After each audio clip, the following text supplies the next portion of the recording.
Assalamualaikum warahmatullahi wabarakatuh. Hai sahabat beriman, apa kabar? Selamat datang kembali di Pagala Channel. Video kami kali ini akan mengangkat kisah Nabi Sulaiman alaihissalam, pimpin tentara jin dan bisa berbicara dengan hewan. Nabi Sulaiman alaihissalam adalah putra Nabi Daud alaihissalam. Nabi Daud adalah Raja Israel yang bijaksana dan Nabi Allah Subhanahu wa Ta'ala yang mulia. Nabi Sulaiman belajar dari pengetahuan dan penilaian ayahnya yang luas dan sering bergabung dengan ayahnya selama persidangan. Suatu hari Nabi Daud alaihissalam memanggil 19 putranya di depan para pemuka dan cendekiawan kerajaannya. Dia kemudian mengajukan pertanyaan-pertanyaan. Pertanyaan yang pertama, benda apa yang paling dekat atau terdekat dengan manusia? Kedua, manakah yang terjauh? Ketiga, manakah dua hal yang melekat satu sama lain? Keempat, apa hal yang paling menakjubkan? Yang kelima, dua hal mana yang tetap tidak berubah? 6. Manakah dua hal yang selalu berbeda? 7. Manakah dua hal yang saling bertentangan? 8. Apakah perbuatan yang hasilnya baik? 9. Perbuatan apakah itu yang akibatnya buruk? Anak-anak Nabi Daud menjadi bingung dan tidak bisa menjawab pertanyaan-pertanyaan ini. Putra bungsu Sulaiman berdiri dan memberikan jawaban berikut. 1. Hal-hal yang paling dekat dengan manusia adalah akhirat, hidup dan mati, karena seseorang dapat mati setiap saat. Kedua, hal terjauh adalah waktu yang telah berlalu yang tidak akan datang lagi. Ketiga, dua hal yang melekat satu sama lain adalah tubuh manusia dengan jiwa. 4. Yang paling menakjubkan adalah tubuh manusia mati tanpa jiwa. 5. Dua hal yang tetap sama adalah langit dan bumi. 6. Dua hal yang berbeda adalah siang dan malam. 7. Dua hal yang saling bertentangan adalah hidup dan mati. 8. Perbuatan yang ujungnya baik adalah kesabaran dan ketabahan pada saat marah. 9. Perbuatan yang ujungnya buruk adalah tergesa-gesa pada saat marah. Terkesan oleh jawaban-jawaban ini, Nabi Daud alaihissalam menunjuk putranya Sulaiman untuk mengambil alih setelah kematiannya. Maka dengan berjalannya waktu, Sulaiman mewarisi kerajaan Israel dan dipilih oleh Allah Subhanahu wa Ta'ala untuk melanjutkan kenabiannya. Dia memohon kepada Tuhannya untuk sebuah kerajaan yang tidak akan terjadi setelah dia. Allah Subhanahu wa Ta'ala mengabulkan keinginan Sulaiman dan menganugerahkan kepadanya banyak mukjizat, seperti kemampuan mengendalikan angin yang biasa ia tempuh dengan kecepatan luar biasa, jin yang berada di bawah komandonya, dan tambang tembaga yang digunakannya untuk membuat persenjataan. Dia bahkan diberkati dengan kemampuan untuk berkomunikasi dengan hewan. Al-Quran menyebutkan hal ini. Nabi Sulaiman dan batalionnya yang terdiri dari manusia, jin dan burung datang ke lembah semut. Seekor semut berkata, "Hai semut, masuklah ke tempat tinggalmu agar kamu tidak dihancurkan oleh Sulaiman dan tentaranya." Sementara mereka tidak menyadarinya.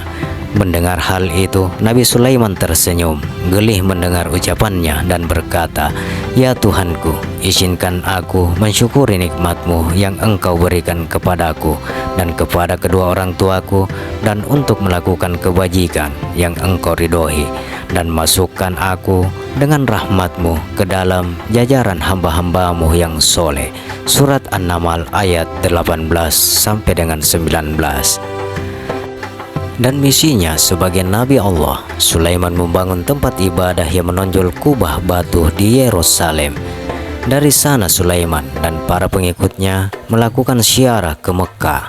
Setelah menyelesaikan haji, mereka melakukan perjalanan ke Yaman, di mana Sulaiman menyaksikan mekanisme penyaluran air yang luar biasa dari Yaman. Dia ingin meniru sistem ini di tanahnya sendiri. Tetapi mereka tahu bahwa mereka tidak memiliki mata air yang cukup. bertekad untuk menemukan cara. Sulaiman mulai mencari burung hut yang memiliki kemampuan untuk mendeteksi air di bawah tanah. Tapi burung itu tidak terlihat. Sulaiman yang semakin tidak sabar berseru, "Mengapa aku tidak melihat burung hut? Atau dia termasuk yang tidak ada? Aku pasti akan menghukumnya dengan siksaan yang berat atau membantainya kecuali dia memberiku alasan yang jelas." Tak lama kemudian, Hopi kembali ke tuannya dengan berita bagus. Tetapi burung hut-hut itu tinggal tidak lama dan berkata, "Aku telah mencakup dalam pengetahuan apa yang belum kamu jelajahi, dan aku datang kepadamu dari Syebah dan berita tertentu. Sungguh aku menemukan di sana seorang wanita yang memerintah mereka, dan dia telah diberikan segala sesuatu, dan dia memiliki singgasana yang besar. Aku mendapati dia dan kaumnya bersujud kepada matahari sebagai ganti Allah, dan setan menjadikan mereka ridho terhadap perbuatan mereka dan menghalangi mereka dari jalannya, agar mereka tidak mendapat petunjuk dan agar mereka tidak sujud kepada Allah Subhanahu wa Ta'ala, yang mengeluarkan apa yang tersembunyi di langit dan bumi, dan mengetahui apa yang kamu sembunyikan dan apa yang kamu nyatakan. Allah, tidak ada Tuhan selain Dia, Tuhan Arsy yang agung. Surat An-Naml ayat 22 sampai dengan 26. Nabi Sulaiman alaihissalam berkata, "Kami akan melihat apakah kamu benar atau termasuk pendusta. Ambillah suratku ini dan kirimkan kepada mereka. Kemudian tinggalkan mereka dan lihat jawaban apa yang akan mereka kembalikan." Surat An-Naml ayat 27 sampai dengan 28. Burung hut terbang kembali ke istana Bilqis dan menjatuhkan surat Sulaiman di hadapannya. Dia segera bersembunyi dan melihat apa yang terjadi. Setelah memperhatikan surat itu, Bilqis mulai membacanya. Sungguh itu dari Sulaiman. Bunyinya dengan nama Allah yang Maha Pemurah lagi Maha Penyayang. Janganlah kamu ditinggikan terhadapku, tetapi datanglah kepadaku sebagai muslim. Bilqis segera memanggil para pemimpinnya dan meminta nasihat mereka. Mereka menjawab, "Kami memiliki kekuatan besar dan kemampuan hebat untuk berperang. Tetapi Andalah yang harus memerintah. Jadi pikirkan apa yang akan kamu perintahkan." Bilqis bagaimanapun tidak mendukung perang karena mereka tidak mengetahui jumlah pasukan Sulaiman.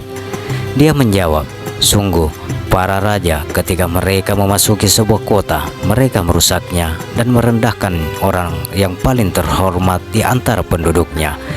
Dia memutuskan sebagai tanda persahabatan untuk mengirimkan Nabi Sulaiman beberapa hadiah berharga melalui utusannya, yang juga bisa membawa kembali informasi tentang tentara Sulaiman. Nabi Sulaiman alaihissalam segera mengetahui tanggapan Bilqis melalui burung hut. Dia memutuskan untuk menunjukkan kekuatan pasukannya kepada utusannya.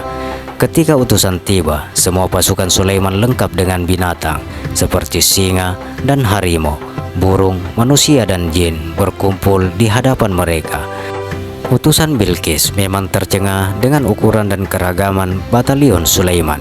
Kekuatannya yang sangat tak tertandingi sangat menonjol. Para utusan dengan penuh semangat mempersembahkan hadiah Bilqis kepada Sulaiman dengan janji persahabatan. Sulaiman menjawab, "Maukah Anda membantu saya dalam kekayaan? Apa yang diberikan Allah kepadaku lebih baik dari apa yang Dia berikan kepadamu. Kamu bersuka cita atas pemberianmu?" Sulaiman kemudian menoleh ke kepala utusan dan menginstruksikan, "Kembalilah kepada mereka. Sesungguhnya kami akan datang kepada mereka dengan pasukan yang tidak dapat mereka lawan, dan kami akan mengusir mereka dari sana dengan kehinaan, dan mereka akan direndahkan." Terkejut, para utusan segera kembali ke ratu mereka dan menyampaikan pesan Sulaiman serta menceritakan keagungan kerajaan Sulaiman. Bilqis memutuskan untuk bertemu langsung dengan Sulaiman bersama para pejabatnya. Setelah menerima berita ini, Sulaiman memutuskan untuk menunjukkan kepada Bilqis dan pejabatnya kekuatan mujizat yang diberikan kepadanya oleh Allah Subhanahu wa Ta'ala.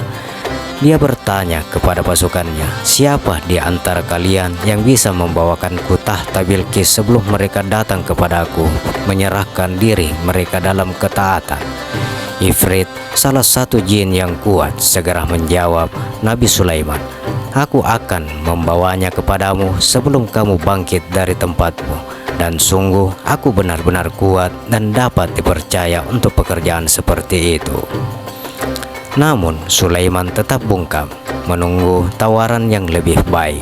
Jin lain yang mengetahui kitab suci berbicara, "Aku akan membawanya kepadamu sebelum pandanganmu kembali kepadamu." Dan ketika Sulaiman melihatnya diletakkan di hadapannya, dia berkata, "Ini adalah dari nikmat Tuhanku untuk menguji aku apakah aku akan bersyukur atau tidak bersyukur. Dan barang siapa yang bersyukur, maka syukurnya itu hanya untuk kepentingan dirinya sendiri. Dan barang siapa yang ingkar, maka sesungguhnya Tuhanku Maha Kaya dan Maha Pemurah. Aku akan membawanya kepadamu dalam sekejap mata, dan dalam sepersekian detik tahta Bilqis di bawah dari 2000 mil ke Nabi Sulaiman." Sulaiman sendiri kagum dengan keajaiban yang diberikan Allah kepadanya dan sangat memuji Tuhannya. Sulaiman kemudian menginstruksikan jin menyamarkan tahtanya.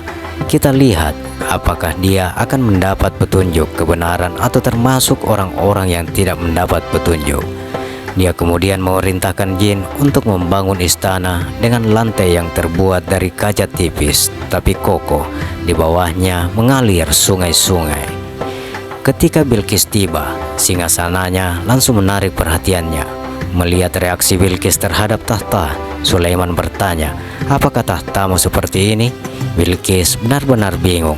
Dia bertanya-tanya, apakah tahtanya benar-benar sampai di sini atau apakah mungkin seorang menirunya. Dia menjawab dengan hati-hati seolah-olah itu sama saja. Sulaiman menilai dia cerdas dan diplomatis sehingga dia kemudian mengundangnya ke istana. Ketika Bilqis hendak masuk, dia mengira lantai kaca itu air dan mengangkat roknya. Dalam Quran dikatakan dia mengira itu adalah genangan air dan membuka tulang keringnya untuk mengarunginya. Dia berkata, "Sungguh itu adalah istana yang lantainya dibuat halus dengan kaca." Dia berkata, "Ya Tuhanku, sesungguhnya aku telah menganiaya diriku sendiri dan aku tunduk dengan Sulaiman kepada Allah, Tuhan semesta alam." Bilqis menyadari bahwa kerajaan Sulaiman memang tidak seperti istana yang pernah dilihatnya sebelumnya. Dia menyaksikan kebijaksanaan dan kerendahan hatinya bersama dengan kekuatannya yang besar dan menerimanya sebagai utusan Allah. Dia bertobat dan memeluk Islam bersama dengan bangsanya. Nabi Sulaiman alaihissalam hidup dan memerintah dalam kemuliaan. Sebagian besar pekerjaan publiknya dilakukan oleh jin sebagai hukuman karena membuat orang percaya bahwa jin memiliki pengetahuan tentang yang gaib. Sulaiman mengajarkan umatnya bahwa hanya Allah yang memiliki pengetahuan seperti itu. Bahkan kematian Nabi Sulaiman pun menjadi pembelajaran dalam hal ini. Masa depan tidak diketahui baik oleh jin maupun oleh para nabi, tetapi oleh Allah saja. Sulaiman duduk sambil memegang tongkatnya, sementara dia mengawasi beberapa jin yang bekerja di tambang. Jin yang takut pada Sulaiman sangat fokus pada bangunan ketika Allah memutuskan untuk mengambil nyawa Sulaiman. Tidak ada yang menyadari kematiannya sampai beberapa hari kemudian seekor semut lapar mulai menggigit tongkat kayunya. Saat dimakan, tongkat itu patah dan tubuh Nabi Sulaiman yang bersandar di atasnya jatuh ke lantai. Orang-orang berlari ke Nabi mereka dan segera menyadari bahwa dia telah lama meninggal. Jadi setiap orang mengetahui bahwa jika jin memiliki pengetahuan tentang yang gaib, mereka tidak akan menyiksa diri mereka sendiri dengan bekerja keras. Mengira Sulaiman sedang mengawasi mereka. Kehidupan dan kematian Nabi Sulaiman alaihissalam memang penuh dengan keajaiban yang darinya umat manusia dapat mengambil pembelajaran yang luar biasa. Dan ketika kami memutuskan kematian Sulaiman, Tidak ada yang menunjukkan kepada jin kematiannya kecuali makhluk bumi yang memakan tongkatnya. Tetapi ketika dia jatuh, menjadi jelas bagi jin bahwa jika mereka mengetahui yang gaib, mereka tidak akan tinggal dalam siksaan yang menghinakan. Demikian sahabat, kisah Nabi Sulaiman alaihissalam yang memiliki mujizat yang luar biasa dari Allah Subhanahu wa Ta'ala. Semoga video ini bermanfaat dan bisa menambah pengetahuan kita tentang sejarah dan jejak Islam. Bagaimana pendapat Anda? Silakan share pendapat menarik Anda pada kolom komentar. Terima kasih. Sampai berjumpa kembali di video berikutnya. Wassalamualaikum warahmatullahi wabarakatuh.